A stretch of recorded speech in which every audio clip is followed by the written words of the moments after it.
Let's get more now on our top story. We go to Rochester in New York, and Benjamin Young from George Washington University, also a contributor to the North Korean news website, nknews.org. Benjamin, I know you specialize in Korean history. Help us understand what North Korea is up to here, please. From what we know from inside the state, this is not a regime that cares much about its people. We have to assume the regime wants to survive. It must know attacking Guam or South Korea or Alaska would be suicidal. So why threaten if you're not going to do it? What does Kim Jong-un want? Yes, I think that is the question that a lot of people have on their minds right now. And I think history is very important for understanding North Korea's ideological goals. And since 1948, when North Korea was founded, they have wanted to reunify the peninsula. And I think that we still need to think of North Korea as having that goal in mind, and that they're playing the long game, and that essentially you're not going to outdo North Korea in terms of hyperbole.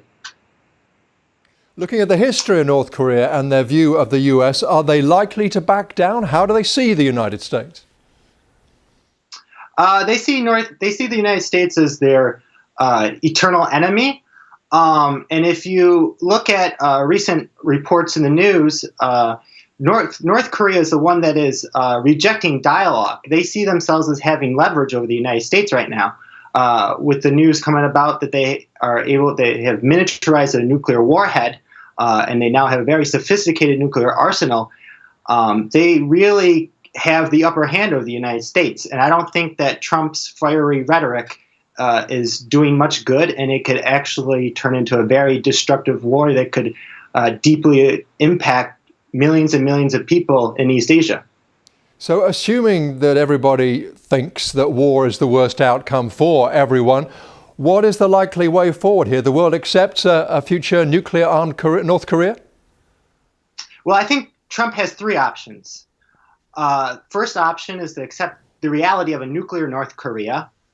And I don't think that is good because of Kim Jong-un's unpredictability, and that will most likely accepting North Korea as a nuclear power entails signing a peace treaty and withdrawing U.S. troops, and that could essentially kind of bolster Kim Jong-un into invading South Korea. The second option is to carry out active and stringent secondary sanctions on North Korea. Those have never been tried because of a fear of a Chinese reprisal. Or third, which is the worst option, is war. And which is most likely? I think that so far we have seen pressure from the Trump administration, but there's a fine line between pressure and all-out war. And I think he needs to carry out sanctions to the maximum effect.